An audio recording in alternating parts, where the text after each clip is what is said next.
এবার নজর রাখবো আবার খবরের দিকে। গোটা সেপ্টেম্বর মাস জুড়ে চলবে বৃষ্টি। পুজোপ্রেমী মানুষের জন্য এবার খারাপ খবর। পুজোয় বৃষ্টি হচ্ছে। অক্টোবর মাসের দ্বিতীয় সপ্তাহ পর্যন্ত রাজ্যে মৌসুমী বায়ু এবং মৌসুমী অক্ষরেখা সক্রিয় থাকতে পারে। আর পুজোয় কোন দিন কতটা বৃষ্টি হবে তা সেপ্টেম্বরের তৃতীয় সপ্তাহে নির্দিষ্ট করে জানাতে পারবে আলিপুর আবহাওয়া দফতর। তবে লক্ষ্মী পুজো পর্যন্ত বৃষ্টির পূর্বাভাস কার্যত দেওয়া হয়েছে হাওয়া অফিসের তরফ থেকে।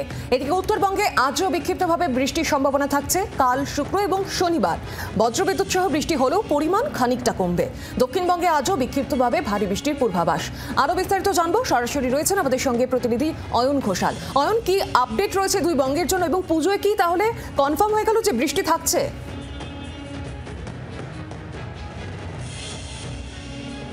জুলাই এবং অগস্টের লাগাম ছাড়া বৃষ্টি যা অতীতের সমস্ত রেকর্ড ছাপিয়ে গিয়েছে এই পশ্চিমবঙ্গে এবং ভারতের অন্যান্য অঙ্গরাজ্যে, সেই বৃষ্টি সেপ্টেম্বর মাসেও বহাল থাকবে এমনই আশঙ্কার পূর্বাভাস আলিপুর আবহাওয়া দপ্তর এবং নয়াদিল্লির মৌসুম ভবনের। দেশের বিভিন্ন প্রান্ত, বিশেষ করে জম্মু কাশ্মীর, লাদাখ, মুজাফফরাবাদ, উত্তরাখণ্ড, হিমাচল প্রদেশ, উত্তরপ্রদেশ এবং তার সঙ্গে সিকিম সহ দেশের উত্তর পূর্বাঞ্চলের একাধিক রাজ্যে সেপ্টেম্বর মাসে একাধিক স্পেলে কোথাও প্রবল কোথাও অতি প্রবল বৃষ্টি হতে পারে, কোথাও কোথাও মেঘ ভাঙা বৃষ্টির মতো ঘটনাও ঘটতে পারে এমনই আশঙ্কার লং টার্ম ফোরকাস্ট জারি করেছে নয়াদিল্লির মৌসুম ভবন।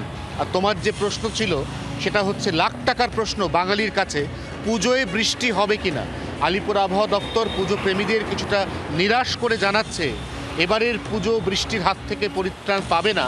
তার সবথেকে বড় কারণ, অক্টোবর মাসের দ্বিতীয় সপ্তাহের শেষে এই গোটা বঙ্গ থেকে মৌসুমি বায়ু এবং মৌসুমি অক্ষরেখা বিদায় নেবে, যার অর্থ সেপ্টেম্বর মাসের 29 তারিখ থেকে শুরু হতে চলা বাঙালির সব থেকে বড় উৎসব, সেখানে কোথাও না কোথাও বৃষ্টির একটা দুর্যোগের ছায়া থেকে যাচ্ছে।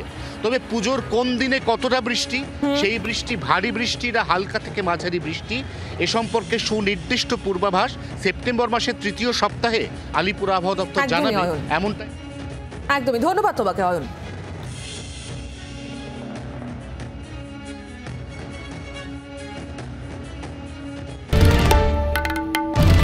বাংলার আওয়াজ, বাঙালির আবেগ, জি 24 ঘন্টা।